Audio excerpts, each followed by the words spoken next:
Michelle here with Kara Studios. Thanks so much for tuning in. Today I'm going to lead you through a sequence to help you get up and off the ground.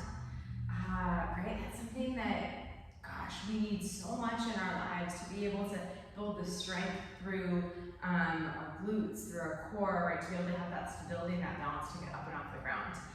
So won't you join me? We're actually going to start on the ground.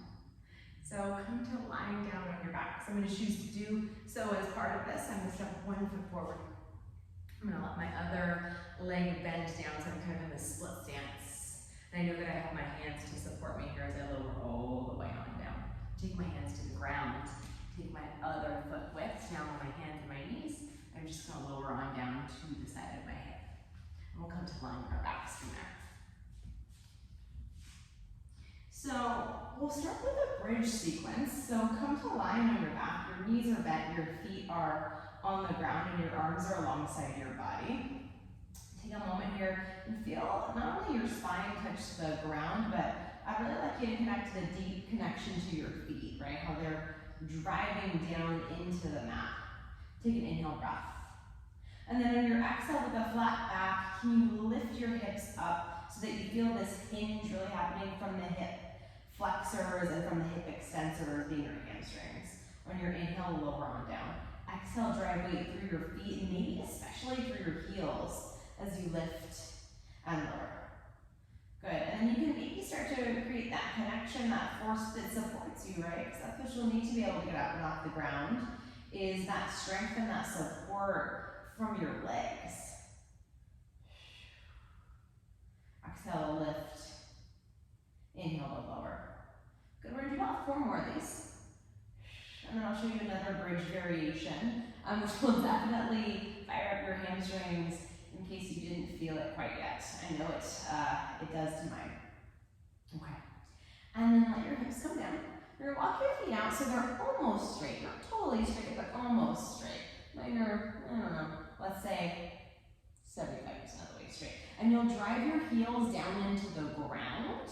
And you're going to try your bridge this way. So maybe you even actually use your arms quite a bit as well. But think of that driving through your heels as you exhale to lift your hips up. And inhale to lower down, right? You probably won't go as far. But can you feel that direct hamstring engagement, that driving of your heels down through that ground, that connection, that support to lift and lower? And you don't need to do a lot to feel this quickly, right? So let's call this 3 more. Notice how the middle of your body is supporting you. First 2. Last 1. Lower down. Take your hands to the base of your skull. So now we'll start to incorporate a little bit of core work into here by adding an abdominal curl. So lift up your head and your shoulder blades. Stay there. See if once again you can lift your hips and lower them down. Right, and as you do this, it's the same move. Your rib cage draws down towards your spine. Your head is lifted up by your shoulders. Your shoulders are peeling up off the ground. 3 more. You drive equal weight through your right and your left heel. Last 2. And last 1. Good, lower on down. Let your arms come alongside your body, and we are going to find our way to standing for this next exercise, which is going to be marching. So we'll also incorporate getting up from there. So we're going to let this be a roll up for us. Your arms are going to reach up towards the sky, your legs are long. Take an inhale, breath, start to lift up your head and your shoulder blades. Right, you might use your legs to help you on up if this isn't where you're at today. But see if you can start to exhale and roll yourself on up. Yeah. Now I like to cross one leg under me. I like to take that same foot, so that's going to be, what is that, my left arm onto the ground, and I'll drag my right foot into the ground because that's where I'm going to create my base. I'm using my opposite arm and my opposite foot to lift up off of. And then my other foot comes with me, I come to standing. And then we'll move into a little marching from here. So stand tall on your spine, know that you might have a wall or a countertop nearby if balance feels like it might become an issue. And then from here, as the tailbone lengthens down, one leg marches and it lowers, and the other leg marches and it lowers. They don't have to be super high, but might you notice the inclinations that your body wants to take here? Is there a lot of weight shifting happening? Maybe you can start to minimize the weight shifting and feel this control as you lift and lower.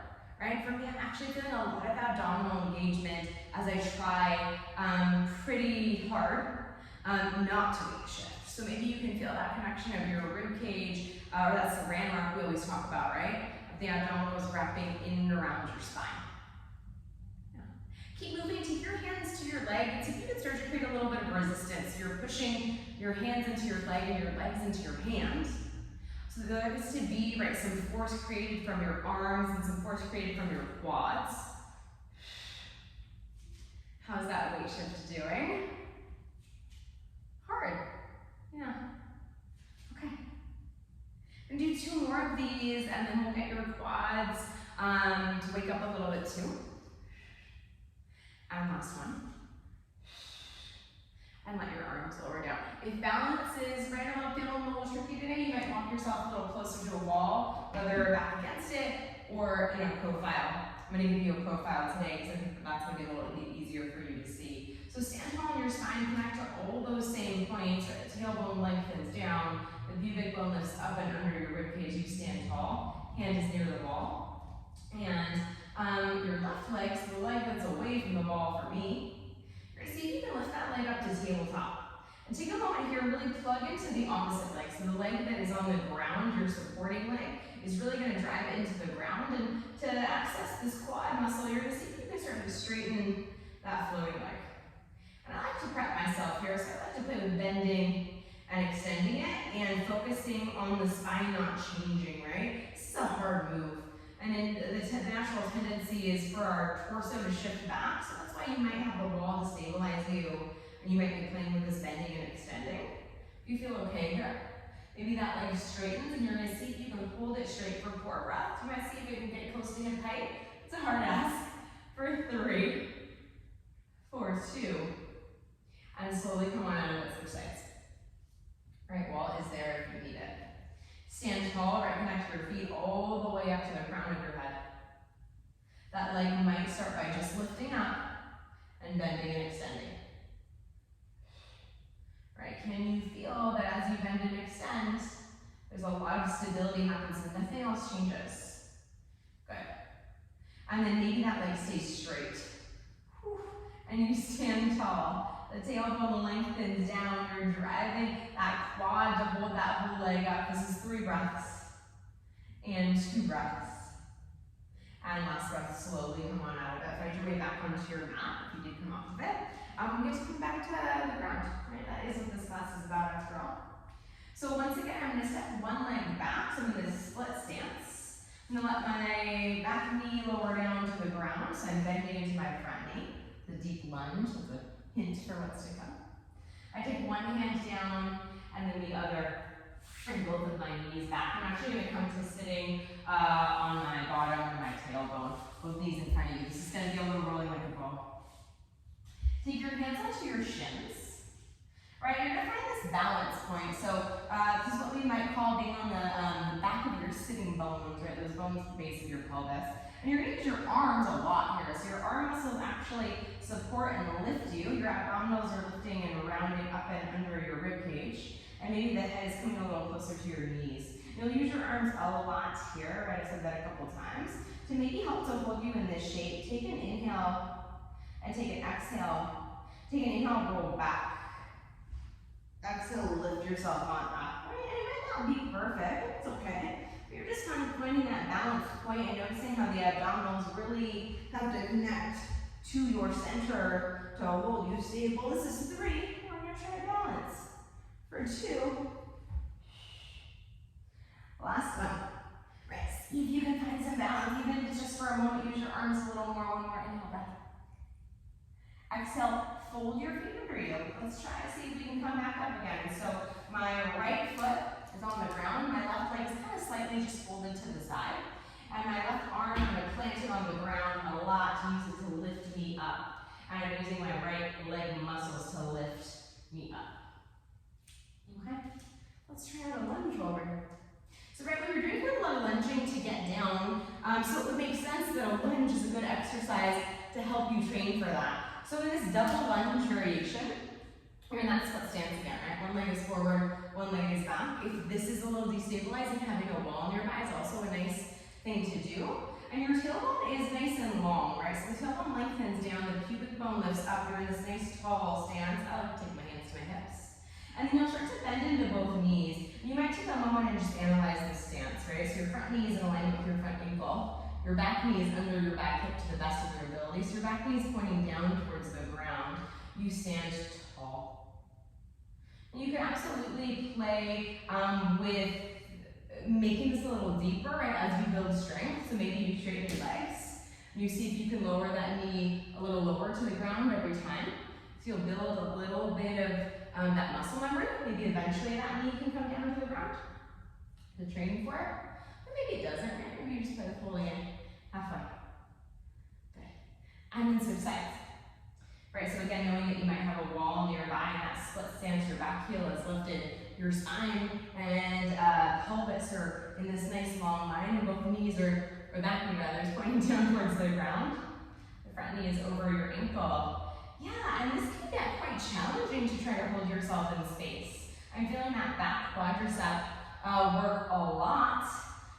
So maybe you are too, and that's definitely something that we're going to need to lift us up and lift us down. Come to standing. Let both feet stand in alignment with each other.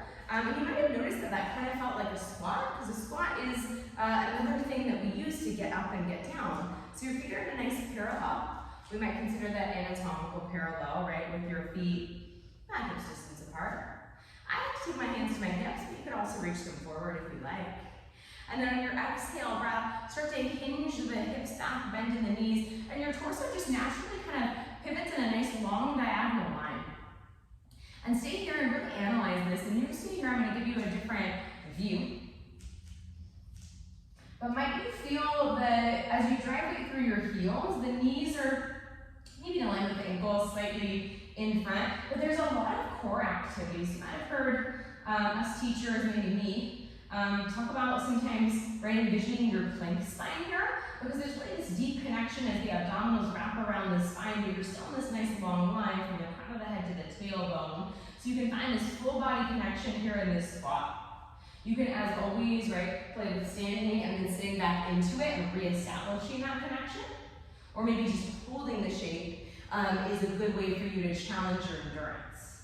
Right, wherever you're at, your 3 breaths, whether you're moving in and out of it, or maybe just holding it and focusing on building strength. For 2. Come all the way on up, okay? And now I think that we've really embodied all that it takes to lift us up and lift us down. So we're gonna get up and down from the ground 3 times. From the front of your mat-ish. I think we'll start and do it with that split stance. We've been practicing that.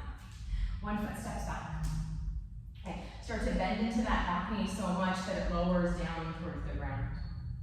Right, let one hand come down to the ground, let the other come with it. Take your front foot back so you come back onto your hands and your knees. Now you might choose to lower down to come to a seat here, which is a good place to be. Let's try to come out of it. Hands come forward. 1 foot steps forward. I've got my opposite arm just as a nice support system, and maybe I'm taking my right hand onto my right thigh to help lift me up. I'm going to drive weight into my right foot to lift me up. My back foot steps forward. I come to standing tall. Let's try 2 more. I'm just switching legs just for the sake of doing it. You can if you want. So right leg steps back. I lower down to my right knee and both of my hands come down. I'm going to step my front foot back, so I'm back on my hands and my knees. And I come to my seat and take a moment. My hands come forward, back onto my hands and my knees. Left leg steps forward. So your right hand stays on the ground.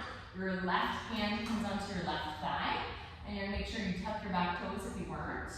And then slowly start to drive weight through your front leg and lift you all the way on up to standing. Good, last one. Whichever leg you want to do. I'm going to do the right leg again. Right, slowly lower down. Let both hands come down. Take your front foot to meet your back foot, so your hands and your knees. Lower all the way down to your seat. And then we'll come on up. Hands and knees. Left foot steps forward. Your left hand comes onto your left thigh. You reinforce that support. Your back toes are tucked. My opposite hand, my right hand, is on the ground for an extra point of contact. I'm going to drive weight through my front leg to lift me all the way on up. And there you have it, right? Hopefully you learned some new skills about how to get up and get down, up off the ground. I know I did. It was a very creative class. And hopefully you can have a little more confidence the next time that you are maybe bending over to play with your grandkids or to pick up a bag off the ground or maybe to do a little bit of gardening. All right. This was Michelle here with Catara Studios. I cannot wait to see you soon. I hope you stay healthy and strong and active. Have a wonderful day.